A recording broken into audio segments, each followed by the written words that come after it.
9 Golden Age stars who were shockingly stupid.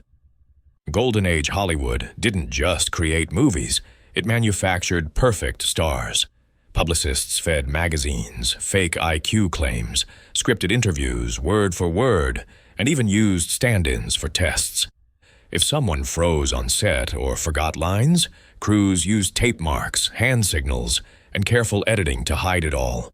But no amount of polish could fully cover the truth. For some of the era's most famous names, the gap between image and reality was impossible to ignore. 1.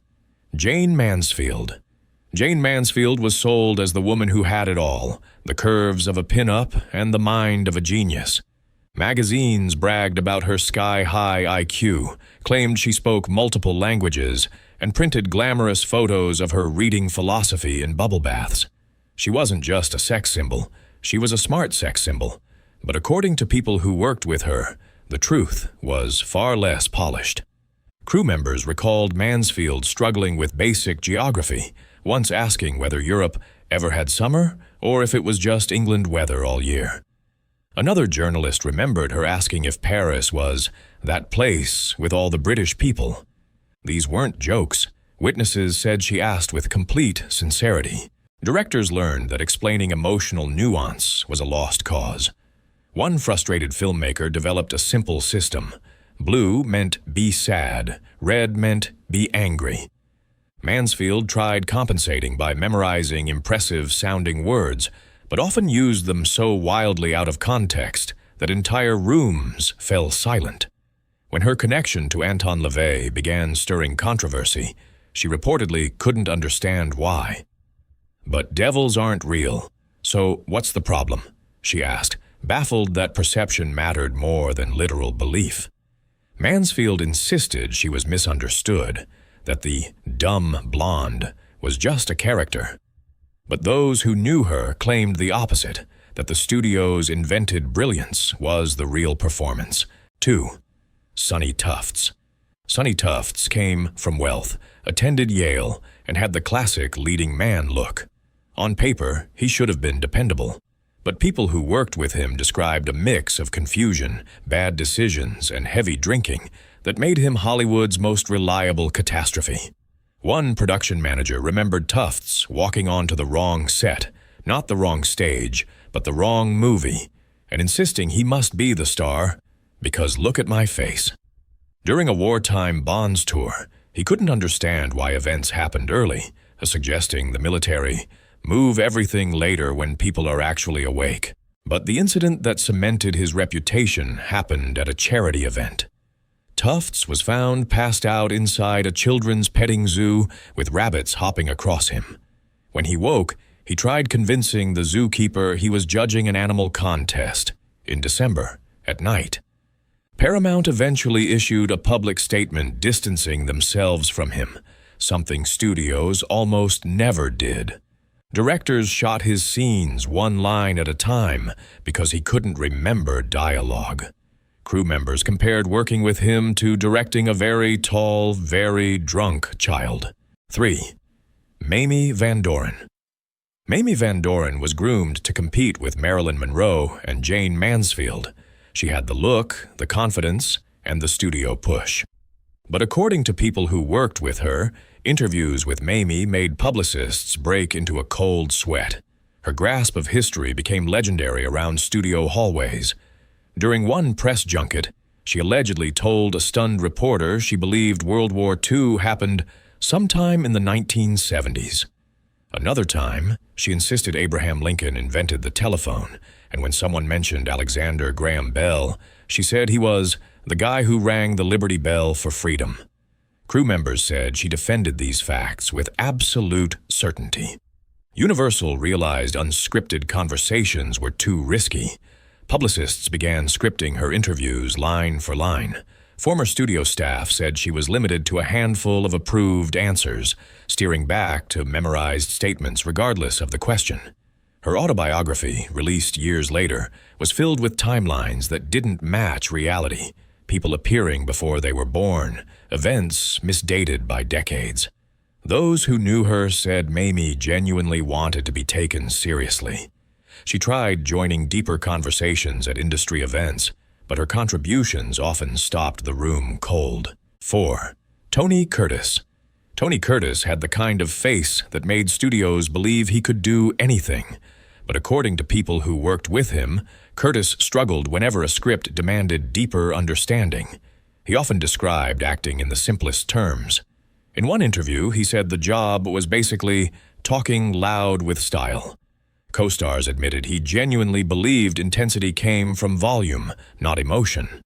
When directors explained subtext or motivation, Curtis would ask, "Can't I just say it louder?" During Spartacus, Stanley Kubrick reportedly walked him through lines word by word. Crew members remembered Curtis needing explanations for concepts most actors instinctively understood. His confusion extended into literary projects. When cast in adaptations of classic works, Curtis occasionally suggested rewriting scenes because the original authors didn't know how to tell a good story. He referred to Shakespeare as the guy who made great stories but used weird grammar. Yet Curtis wasn't ineffective. Directors said if you kept instructions simple and emotional beats straightforward, he could deliver a surprisingly strong performance. His instincts were real, they just weren't supported by deeper comprehension. 5. Tab Hunter. Tab Hunter was the perfect 1950s dreamboat, exactly the clean-cut heartthrob Warner Brothers loved. His face filled magazine covers, but behind the publicity was an actor the studio had to carefully guide through almost every step. Directors learned Hunter couldn't consistently hit his marks. Crews adapted with big tape X's on the floor and a quiet system of hand signals.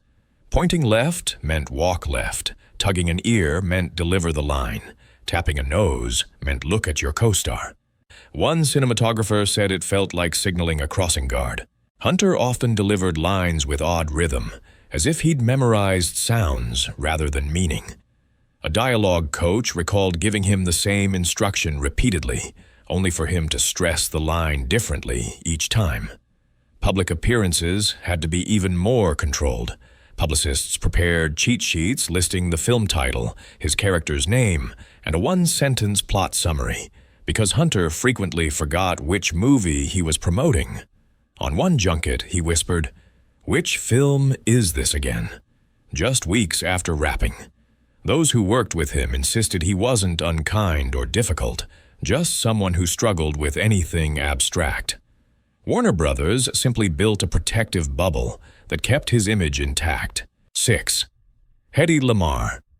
Hedy Lamarr was marketed as nothing more than the most beautiful woman in the world, a screen goddess whose value, according to studios, began and ended with her face. Directors patted her head when she asked technical questions. That was the entire narrative Hollywood wanted the public to believe. But privately, Lamarr was working on ideas far more advanced than anything on her film sets. While the industry dismissed her intelligence, she spent nights inventing. With composer George Antheil, she developed a frequency-hopping communication system designed to protect wartime torpedoes, technology that later helped form the foundation for modern wireless communication. When Lamarr tried contributing the invention to the military, reports claim she was told she'd be more useful selling kisses for war bonds. The patent was filed away and ignored for decades. At a party filled with scientists, including Albert Einstein, she reportedly tried joining a technical discussion, only to be dismissed as if she'd wandered into the wrong room. Hollywood couldn't imagine a woman being both brilliant and beautiful, so it buried the part it didn't understand. Studios even blocked magazine features about her inventions, worried they might conflict with her on-screen persona. Lamarr later joked, "Any girl can be glamorous. All you have to do is stand still and look stupid." Beneath the humor was real bitterness. Her recognition finally came late in life, when engineers rediscovered her work and honored her with awards she should have received decades earlier. By then, the public still mostly remembered her face, not the technology they used every day because of her mind. Hollywood misjudged many on this list. But in Hedy's case, the industry's blind spot hid a genuine genius in plain sight. 7.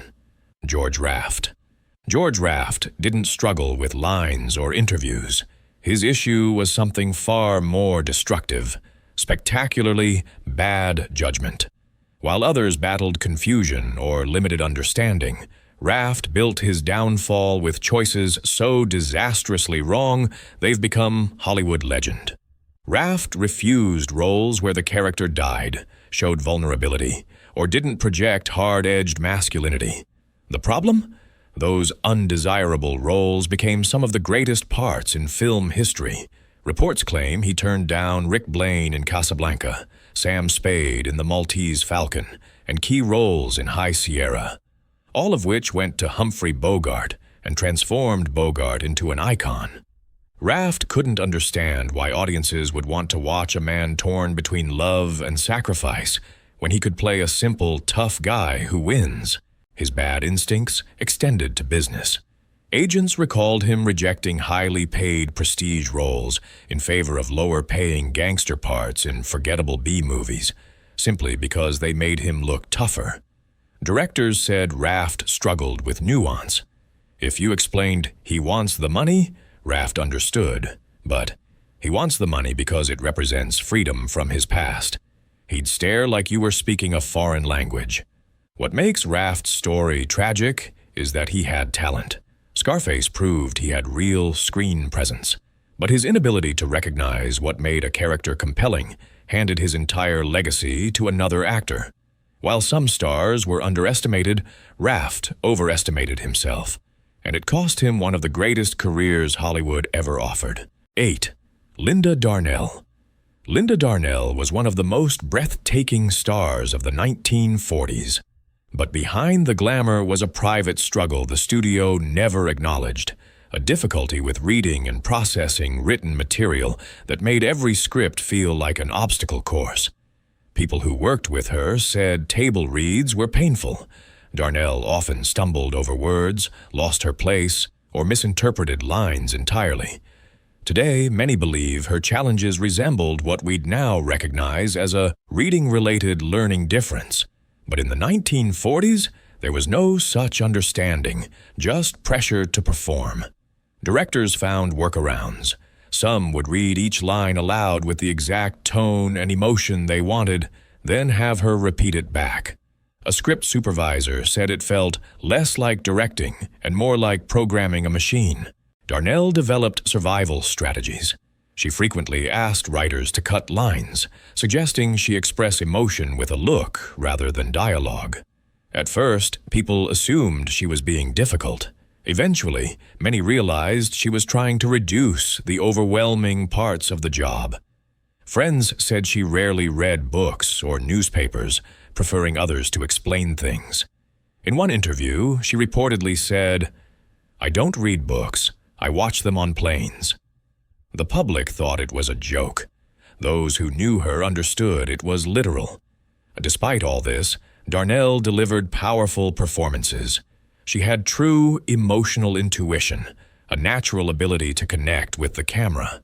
Her challenges didn't make her unintelligent. They made her misunderstood in an industry with no room for vulnerability. 9. John Derek. John Derek began as a handsome actor, but his later career behind the camera cemented his reputation, and not in a flattering way. While other directors obsessed over lighting, blocking, and narrative, Derek focused almost entirely on showcasing the beauty of whichever young woman he was romantically involved with. Everything else was an afterthought. His films with Bo Derek were the clearest example. When a production designer on Tarzan, the ape man, tried discussing set details, Derek allegedly waved it off, saying nobody would notice the background when Bo's in the frame. Story, coherence, and character development all took a back seat. When a writer tried talking about character motivation, Derek reportedly replied, "My wife's body is enough. Dialogue just gets in the way." He meant it. Crew members said he lit scenes purely to flatter skin tone, not to build mood or emotion. Editors described sessions as surreal. He chose shots based on which made his leading lady look best, even if they didn't match the scene before or basic continuity. One editor remembered telling him a sequence didn't make sense. Derek stared and said, "But look at her in this shot." After Tarzan, the ape man, was widely mocked, he reportedly said, "Bo was nearly naked for half the movie. What more do they want?" He mistook attention for storytelling and beauty for cinema. While many directors fail because they aim too high, Derek failed because he aimed at only one thing and ignored the rest. His movies became visual shrines rather than narratives. The Golden Age sold the world a fantasy. Flawless stars who were brilliant, glamorous, and effortlessly perfect. But behind the glowing magazine covers, the truth was far more complicated. Some stars struggled to keep up with the personas studios built around them. Others had charm, but needed entire crews working overtime to guide them through every scene. George Raft's downfall came from stubborn judgment, while Linda Darnell battled challenges no one had the language to understand. And Hedy Lamarr, dismissed as nothing more than a beautiful distraction, turned out to be the one genuine genius the industry completely overlooked. Each story reveals a different disconnect between image and reality. Sometimes it came from confusion, sometimes from ego, and sometimes from a system that refused to see intelligence where it didn't expect it. Hollywood wasn't just hiding scandals. It was hiding struggles, insecurities, and human limitation behind a wall of polish. What these stars truly expose is that the studio era ran on illusion. Beauty could be manufactured, brilliance could be faked, and weakness could be disguised, denied, or simply edited out. But the truth eventually slips through the cracks, in forgotten anecdotes, baffling interviews, or innovations unrecognized until decades later. It leaves one final question. If today's celebrities were managed the way Golden Age stars were, how much of what we think we know about them would still be real?